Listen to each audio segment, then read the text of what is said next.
we're going to be in Mark chapter 14, verses 1 to 11. It's going to be up on the screen as well. Now the Passover and the festival of unleavened bread were only 2 days away. And the chief priests and the teachers of the law were scheming to arrest Jesus secretly and kill him. But not during the festival, they said, or the people may riot. While he was in Bethany, reclining at the table in the home of Simon the leper, a woman came with an alabaster jar of very expensive perfume made of pure nard. And she broke the jar and poured the perfume on his head. And some of those present were saying indignantly to one another, "Why this waste of perfume? It could have been sold for more than a year's wages and the money given to the poor." And they rebuked her harshly. "Leave her alone," said Jesus. "Why are you bothering her? She has done something beautiful to me. The poor you will always have with you, and you can help them anytime you want, but you will not always have me. She did what she could. She poured perfume on my body beforehand to prepare for my burial. Truly, I tell you, wherever the gospel is preached throughout the world, what she has done will also be told in memory of her." Then Judas Iscariot, one of the 12, went to the chief priests to betray Jesus to them. And they were delighted to hear this and promised to give him money. So he watched for an opportunity to hand him over. This is an interesting passage because it bookends with scheming and deceit, right? At the very beginning, the Pharisees are you can imagine going like this, trying to figure out how they will do away with Jesus. He's become enough of a threat that they have to take severe action. And they have this little aside, but not during the festival, because we want to be able to off him, but not in a way that will cause a riot. We want to do it in a way that will assure that we're still in power and there won't be any problems on our hands. They're trying to figure out how to do away with Jesus, and then all of a sudden we're transported. The camera pans over to Bethany, which is a town outside of Jerusalem, in a place where Jesus can get some reprieve from the maddening crowds of Jerusalem during the height of the religious festival of Passover. He's hanging out with Simon the leper, and he's eating, and there's this event that unfolds. But then at the end, it pans back almost to Judas and to the betrayal. Sandwiched right in there is this story of extravagance. But it's kind of interesting maybe just to spend some time. We don't know much about Simon the leper, but anytime somebody has their name and then the afterwards, there's probably some story, right? You don't get the leper attached to your name unless you were probably a leper at some point in your life. If you have that situation where you've been called so-and-so the leper and you haven't had leprosy, come tell me. I'd be interested. That'd be interesting to me. Simon probably had leprosy. And because Jesus is with him in close proximity, Jesus most likely had healed him. So Jesus is the recipient of the hospitality of someone he most likely healed. It's probably a crowded room. There's an unknown amount of people there. And there, in Simon the leper's house in Bethany, a woman steps onto the stage with this extravagant act. And Jesus, at the end of it, describes it as beautiful. Beautiful. Beautiful is an interesting word. Like here, churchy words, we are familiar with words like helpful. That was so helpful. Thank you for that. Or maybe encouraging. She really was encouraging today, wasn't she? Or true. Man, he brought the truth. So glad to get the truth today. Or reassuring. That was really reassuring. Inspiring. He was really inspiring. And just for a side note, if you ever want to say that to me, totally welcome. You can say that what I said was inspiring. That's more than welcome. But Jesus says here, he uses the word beautiful. Beautiful is a word that, I would typically segment that word off to describe like art. It's kind of a word that's reserved for art, if you're into art and that kind of thing. Art can be beautiful. Maybe one of those like really moving films is beautiful. Or a spouse, or someone you want to be a spouse is beautiful. But Jesus here says what she did was beautiful. I want to, spend the rest of our morning just like trying to understand why.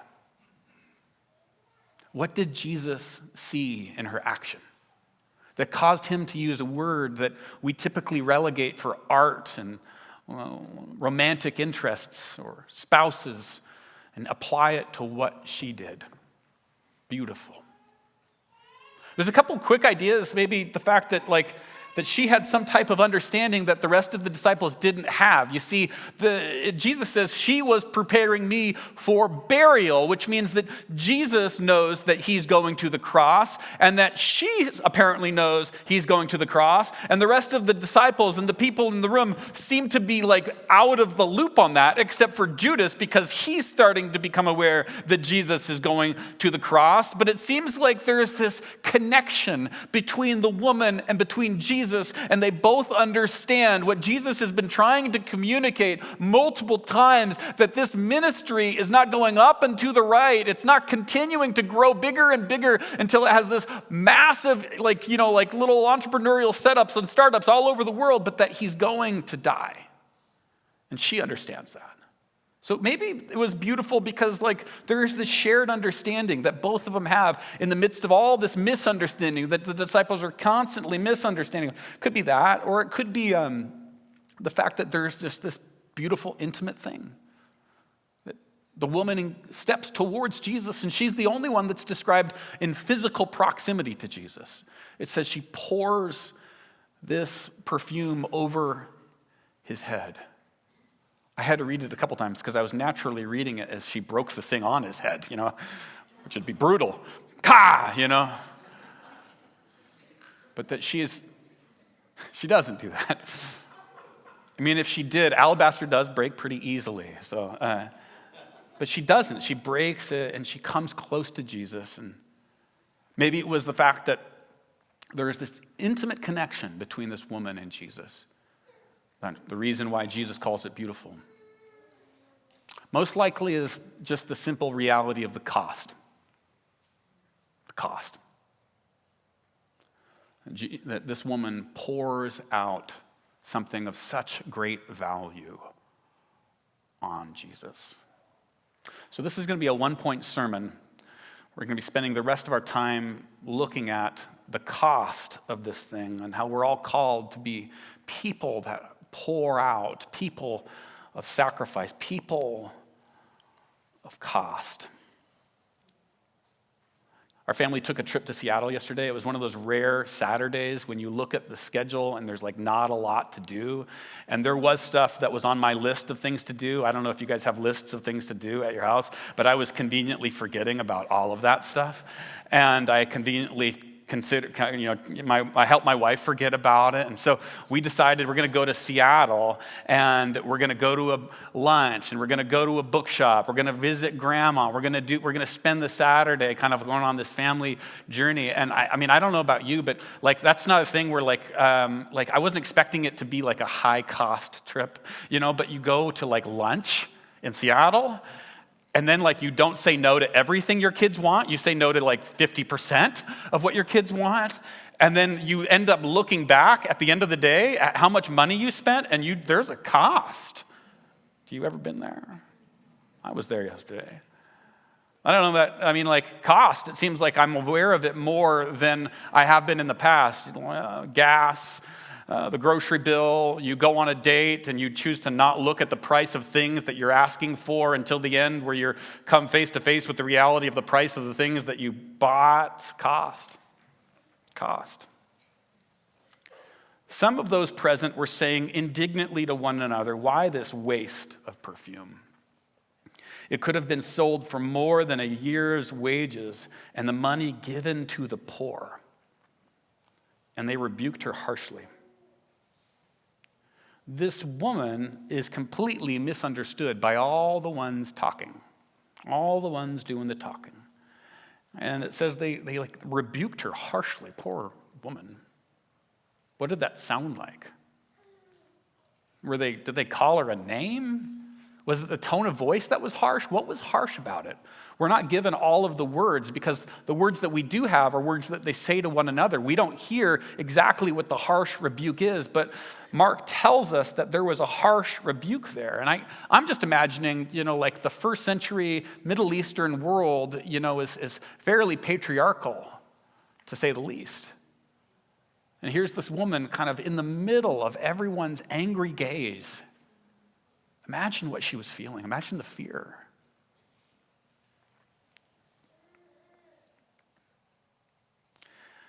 Cost. They were imagining maybe we could have done something else with this. They were imagining that the poor could be cared for. We could have incorporated, become a 501c3, got a website. We could have hired a couple people extra on the team. We could have really leveraged this money for something significant. And then this woman, she just makes this decision for a grand gesture, Jesus calls it beautiful. One of my favorite books in 2023 was the book, and I'm expecting all of you to write this down and then read it and buy it. Everything Sad is Untrue.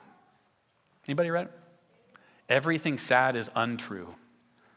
There's the story of this Iranian family that are a well-to-do, wealthy family, and something happens to this family. The daughter has a dream. And guess who shows up in the dream? Jesus. Jesus shows up in the dream, and it's actually a true story.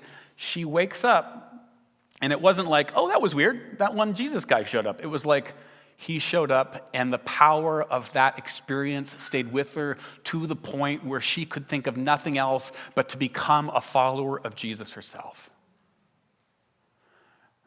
Fast forward a few weeks, and the mom is captured also by the love of Jesus. And all of a sudden we have a problem. Because at that point in time in Iran, it was very problematic to be a Jesus follower.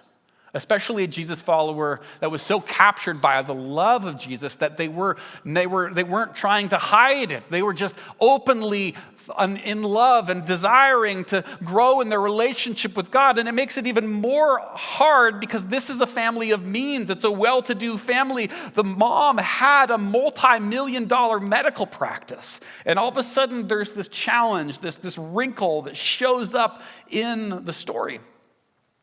And the mom, she starts looking for underground churches so that she can learn more about Jesus. And she starts doing something that may seem reckless from the outside observer. She starts wearing a cross.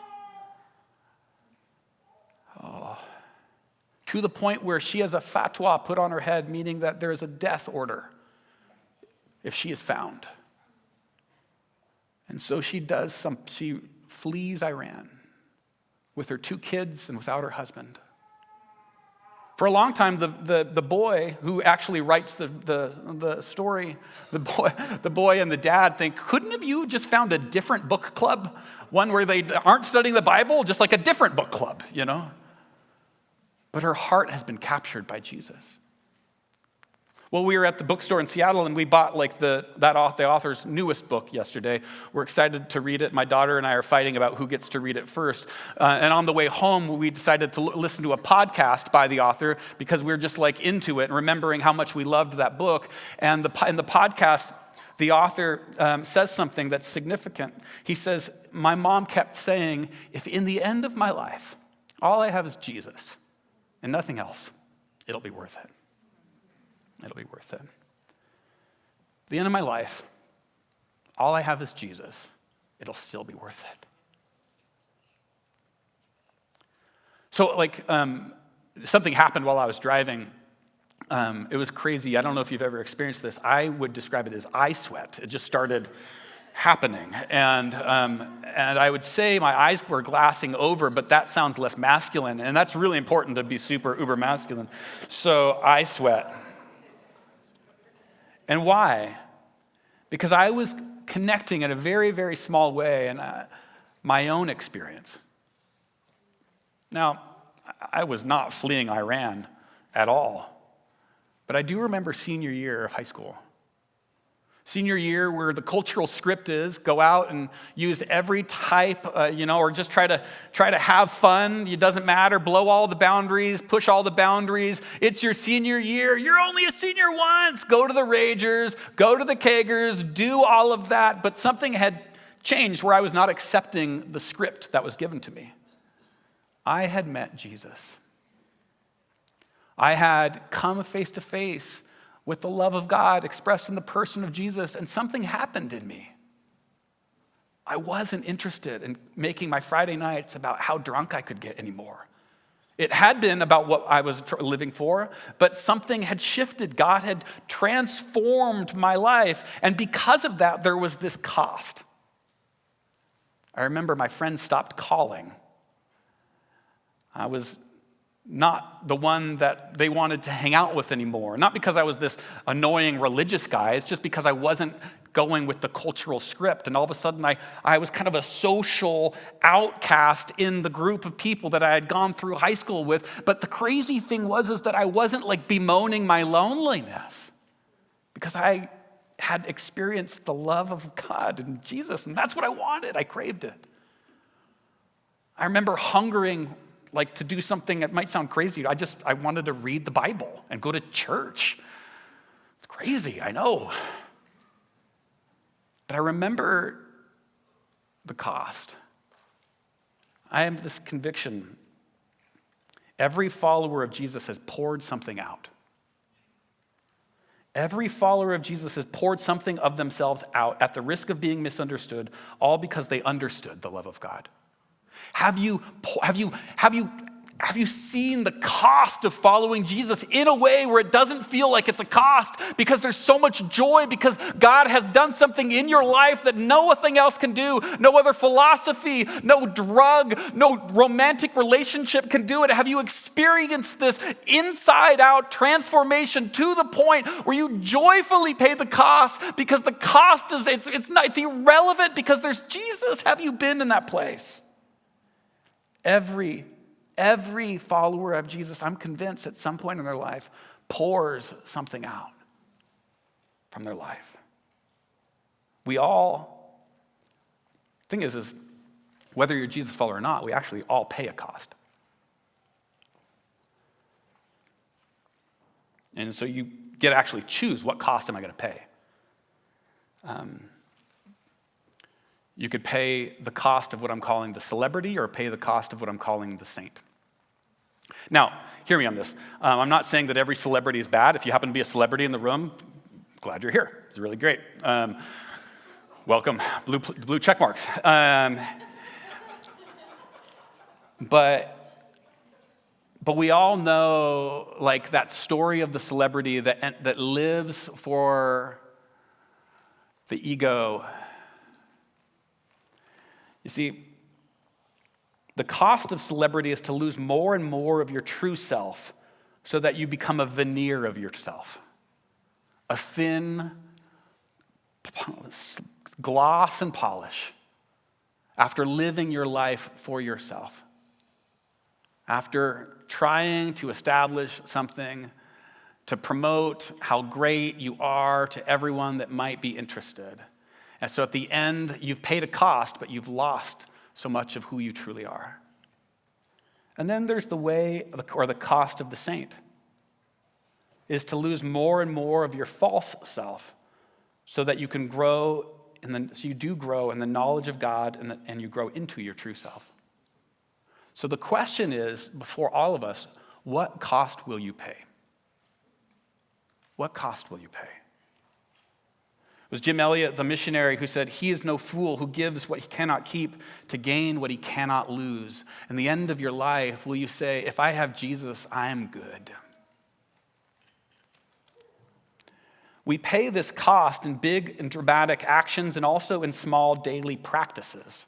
So like there might be a point in your life where you remember a season like I shared about my life, where there was this cost and you didn't even really count the cost because it was just this joy of following Jesus, and after he's transformed your life. Or there may be something like that you've experienced, but then there's also these small everyday types of cost of following him, where you give your time to him. Maybe it's just 15 minutes, but you pour out your time because he's worthy. And sometimes it feels like this thing that you discipline, where you almost have to kind of will yourself to do it, but you know he's worthy, so you do it in faith. And there's these rhythm of small and dramatic actions in our lives where we're pushing out, we're pouring out something of ourselves. Some of us might recognize it just even, we're planting a church, Anchor South, and some of you might be wondering, the cost of going there. But God, are you calling me there? Because if you're calling me to this new church, then I'm going to do it no matter the cost. And we wrestle with these things in small and large ways. But the greatest two threats to the cost in our small and our large ways, the first is duty. You see, if we're looking at something that maybe we're calling, we're sensing this need to be pouring out ourselves in a certain direction, if we make it about duty and our rigid responsibility, because I'm a good Christian and I'm going to be a good Christian, and so I'm going to do the right thing here in this situation, I'm going to be dutiful about my religious duties. If we do that, you see the shift that happens. It ends up becoming about ourselves. And when it ends up becoming about ourselves, two things happen. We either get an ego inflation and we think, look how good I am, or we get resentful because it's just about ourselves. When the cost is a duty, it ends up being about ourselves, and typically will actually ricochet between feeling better than other people and feeling resentful because people aren't seeing how great we are. And that back and forth ricochet of the cost as duty ends up leading us towards burnout. The second greatest threat to cost, the true beautiful cost, like this woman articulates, is managing image. You see, you can imagine like this woman, she's there, and like if she was looking around at all these people around her, if she was like paying more attention to the crowd than like what she was moving in her heart, she would have never stepped into the middle of that space. Because like, if you're managing image, you're never going to pour something out because you'll be looking in a calculated way, or what people will think about me. What will people think about me? And you'll be more worried about what people will think about you than what God's put in your heart to do. And so it'll always be squashed down. And the volume on what God's inviting you to will always be down to one. And you'll hear a faint version of it, but you'll never step into that space where God says beautiful. Because you'll be looking around and wondering, what will they say? These are the two greatest threats to this pouring out disposition. Duty that's based upon yourself, and managing image that's based upon looking at everyone else. The way we move away from duty and image management is worship. The word worship, it means worthship. So true worship is not about the people I'm near and not about even myself. It's about how great God is. And when this becomes our disposition, the act of pouring out, of taking our alabaster jars filled with whatever it is, whether it's giftedness or time or a listening ear or some financial resources, whatever it is, that alabaster jar, it becomes easy to pour it out because it's about worship, and it's not about ourselves, and it's not about the crowd, it's about God. And we've reckoned and become aware that everyone pays a cost. So the question is, what cost are you going to pay? And it's this beautiful pouring out the cost, the sacrifice of worship. I remember when I was the first year of being a Jesus follower, I didn't have a ton of exposure to the church growing up. And so when I saw people like raising their hands during the song time, I was like, what are they reaching for? Is there a pull-up bar that I can't see or something? I don't remember actually thinking that. It just sounded funny.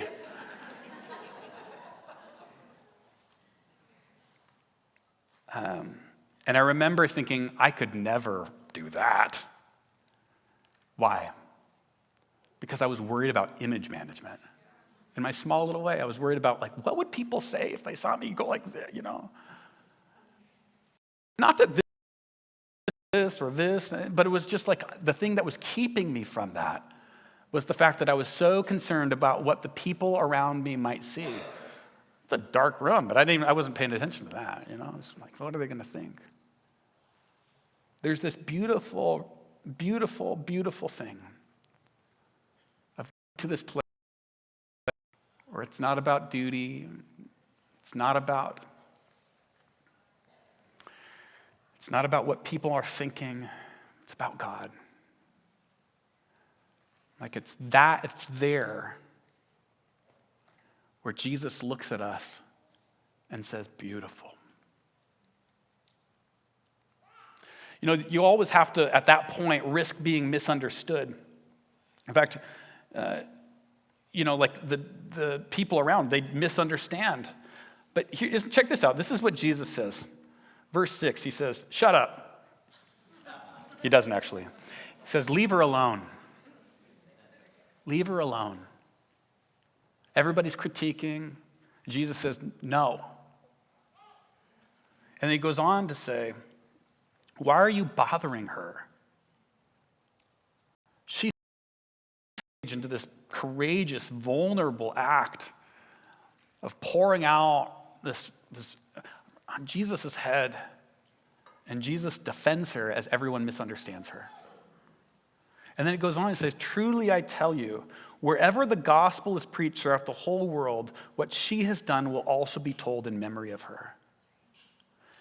What is the thing? So initially, check this out. Initially, everybody misunderstands her, but now she's told as an example of what faithfulness to Jesus looks like.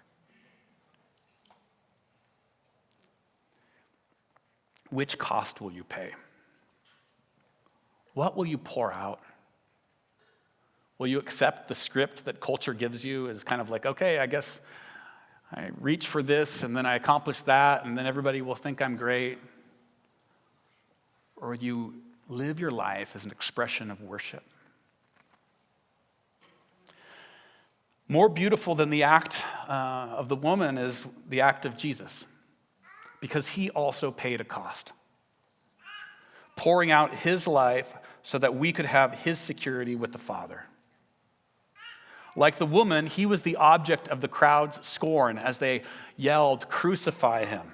And like the woman, we see that act of pouring something out as what it truly is, beautiful. As the band comes up, I want to just remind us that this act of Jesus pouring himself out was for you.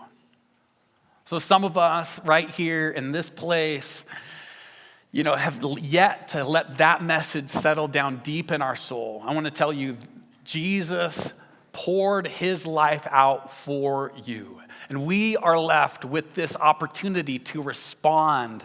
How will you respond? What is your response to that? What is your answer to his question? Will you accept what I am extending to you? What is your answer to that?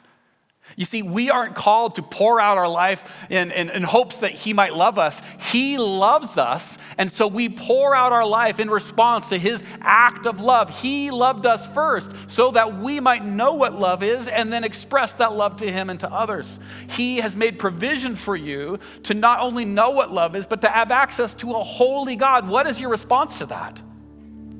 What is your response to that? Will you look at the crowd and kind of look around, keeping yourself from God?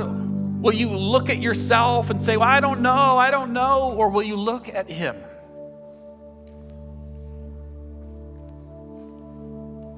Will you look at him? So now, as communion is going to be available to you here in a moment. And when you come forward for communion, if you're a follower of Jesus or a first-time follower or a long-time follower, you'll hear Christ's body given for you, Christ's blood shed for you. It's a reminder of his love. And there's prayer stations at both sides of the space. We want to create opportunities for you to get prayer. But before any of that, and right now, I just want to invite you as the music starts, just to close your eyes. Jesus is confronting you right now. He's coming to you. He's showing you the depth of his love. Imagine him. What is he saying? He's extending himself. He's showing you that he loved you first. It's safe to respond. What is your response? What is your response?